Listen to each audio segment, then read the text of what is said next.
कशासाठी आपल्याला जन्म मिळाला, काय कार्य करायचं आहे, अतीव दुःखाची निवृत्ती, सच्चिदानंदाची प्राप्ती, हे कार्य जीवनामध्ये आपल्याला करण्यासाठी हा नरदेह आम्हाला प्राप्त झालेला आहे. म्हणजे ज्याचा अंश आपण आहे त्याच्यापर्यंत जाणं हे प्रत्येक जीवाचं इथे कर्तव्य आहे.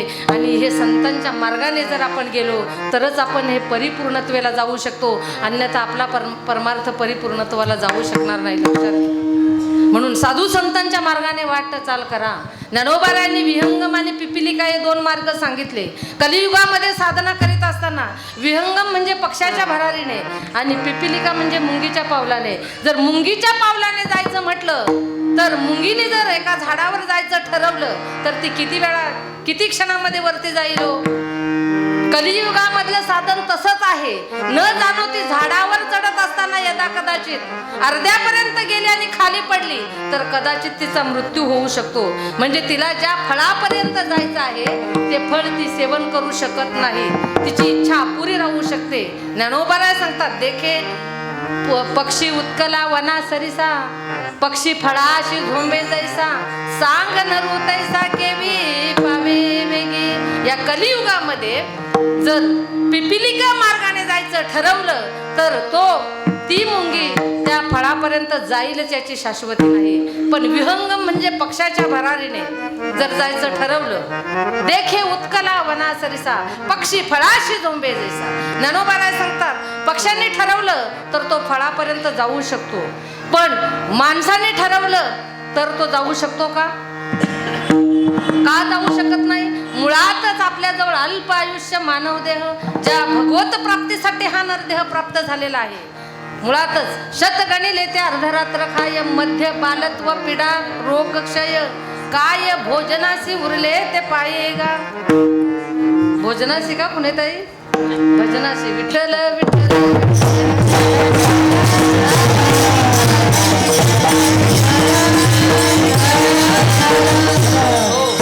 मुळातच अल्प आयुष्य मानव देह, त्याच्यामध्ये 50 वर्ष आपली झोपेमध्ये गेले, बालपण गेले नेणता, तरुण दशे विषय व्यथा, वृद्धपणेच प्रवर्तली चिंता, मरे मागुता जन्म गेली.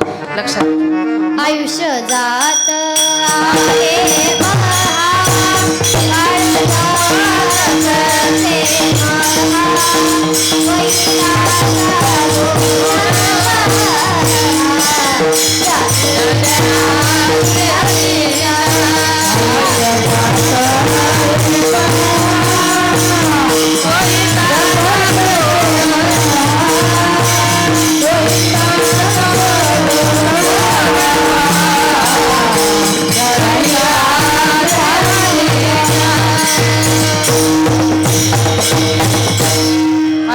जात आहे पहा, काळ टपतसे महा. काय सांगितलं? हे आयुष्य झपाट्याने निघून चाललेलं आहे महाराज. बरं का, भगवंताच्या ध्यानामध्ये राहिलं पाहिजे. लक्षात घ्या, ध्यानी रहा श्री हरीच्या. अरे काळ घडोघडी काळ वाट याची पाय, अजून किती आहे अवकाश, क्षणभंगूर नाही भरोसा या ध्येयाचा. म्हणून हा जाण्याच्या आत त्या भगवत प्राप्तीचं साध्य आणि साधन आहे. त्या साधनाच्या माध्यमातून त्याची प्राप्ती करून घ्या, नाहीतर मिळालेला हा नरदेह फुकट गेल्याशिवाय राहणार नाही. संत मायबाप आपल्याला सांगतात. लक्षात घ्या. मग कोणाकोणाच्या प्रेरणेने आम्ही भगवंतापर्यंत जाऊ शकतो? त्याच्यामध्ये 3 प्रकार सांगितलेले आहेत.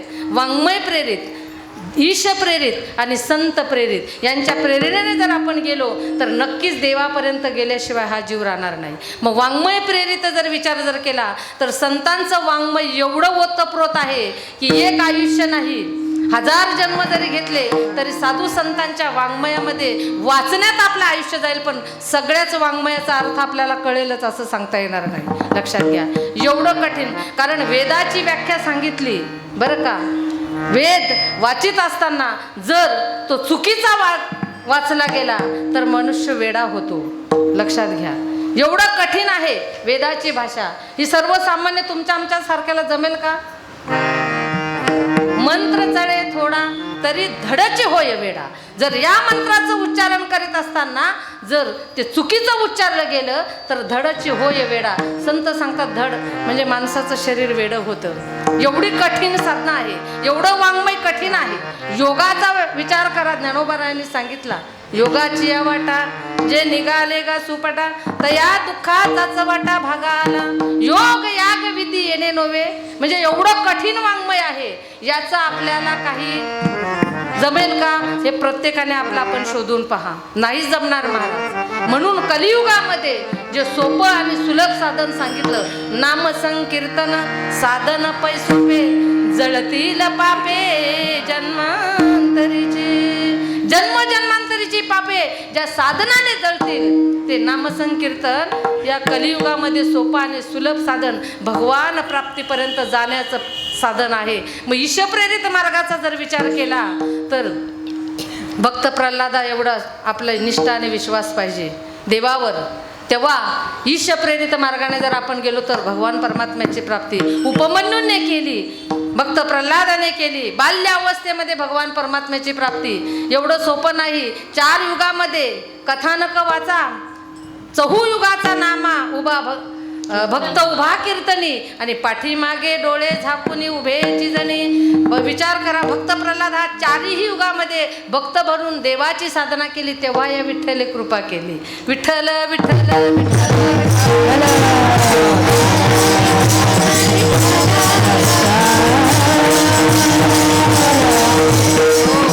भक्त प्रल्हाद, अंगद, उद्धव आणि जगद्गुरु तुका अवतार नामयाचा 4ही युगामध्ये उद्धवापासून भक्त प्रल्हादापासून तेव्हा देवाने सगुण साक्षात्कार दाखवला. लक्षात घ्या. म्हणून ईश प्रेरित म्हणजे ईश्वराच्या प्रेरणेने जर भगवंतावर तेवढी जर आपली साधना आरूढ असेल, आपला विश्वास जर असेल, आपला दृढ निश्चय जर असेल तर हा जीव देवापर्यंत देवाची प्राप्ती करून घेऊ शकतो, अन्यथा नाही. पण तेवढा विश्वास असावा भक्त प्रल्हादा एवढा. म्हणून हाही मार्ग संत सांगतात कठीण आहे. मग सांगितलं संत प्रेरित म्हणजे साधूच्या प्रेरणेने चाला, नक्की तुम्हाला भगवान परमात्म्याची प्राप्ती झाल्याशिवाय राहणार नाही. संत प्रेरणेने जे महाराज गेले, माणूस देव झाला त्यात नवल नाही. ज्या रेड्याने माझ्या माऊली ज्ञानोबारायांचं ऐकलं त्याला सुद्धा देवत्व प्राप्त झालं. एवढं सामर्थ्य संतांच्या वाङ्मयामध्ये आहे. पण त्याच्यासाठी संतांच्या चरणावर विश्वास ठेवून आणि त्यांची सेवा करून आणि त्यांनी सांगितलेल्या तत्वावर आपण वाटचाल केली पाहिजे. या कलियुगामध्ये हे साधन म्हणजे देवापर्यंत जाण्याचं साधन नाथबाबांनी भागवतामध्ये त्याच्या ओव्या घातलेल्या आहेत. विठ्ठल विठ्ठल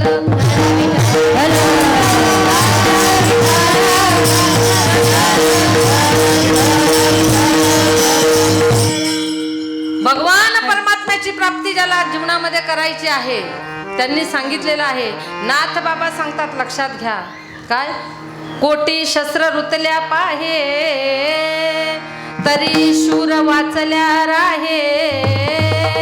तो वर्मेचे नियक धाये मरणला हे तात्काळ.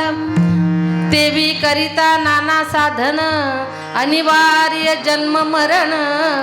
तेची माझे संक्षिप्त भजन समूळ जाण निर्दळी.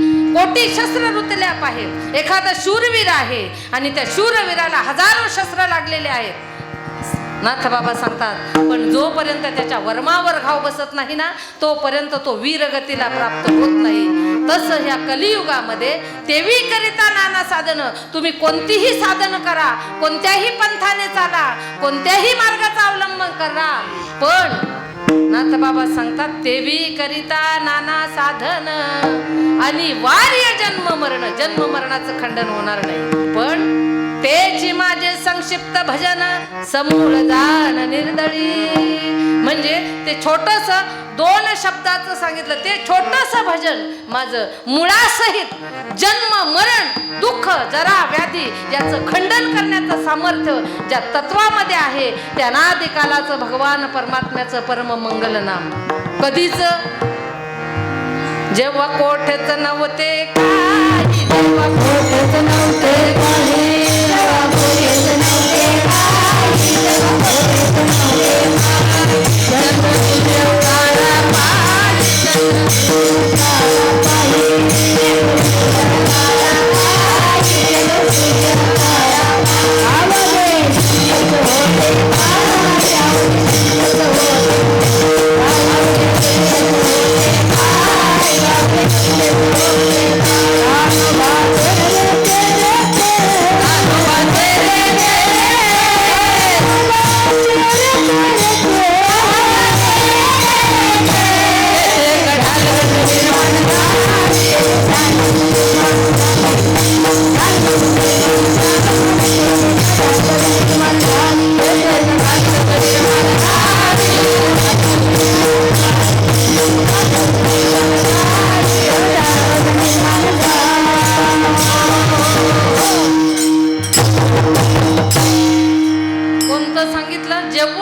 कोठेच नव्हते काही चंद्र सूर्य तारा पाही.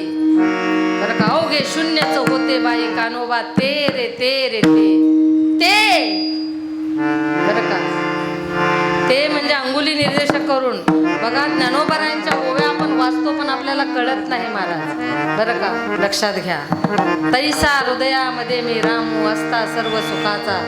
बरं का पण ते ज्ञान प्राप्त झालं पाहिजे जे चंद्र सूर्य नव्हते त्याच्या अगोदर जे तत्व होतं ते जीवाला सुख आणि समाधान प्राप्त करून देणारा. पण असा संत वर्ग ह्या कलियुगामध्ये भेटणंच फार अवघड आहे महाराज. लक्षात घ्या. आणि हे तत्व जर एकदा आपल्याला जीवनामध्ये प्राप्त झालं. कोण कहते हे भगवान आते नहीं रुक्मिणी की तरह हम बुलाते नहीं द्रौपदी की तरह धुन लगाते चले कृष्ण गोविंद गोपाल गाते चले कृष्ण गोविंद गोपाल गाते चले गोविंद गोपाल गाते चले गोविंद गोपाल गाते चले मन के विषयों को विचते हराते विषयों को विचते हराते चले कृष्ण गोविंद गोपाल गाते चले गोविंद गाते चले वक्ता ये गाइता कभी ना कभी हम भी पालेंगे सबको कभी ना कभी ऐसा विश्वास मन में जगाते चले कृष्ण गोविंद गोपाल गाते कृष्ण गोविंद गोपाल गाते कृष्ण गोविंद गोपाल गाते कृष्ण गोविंद गोपाल गाते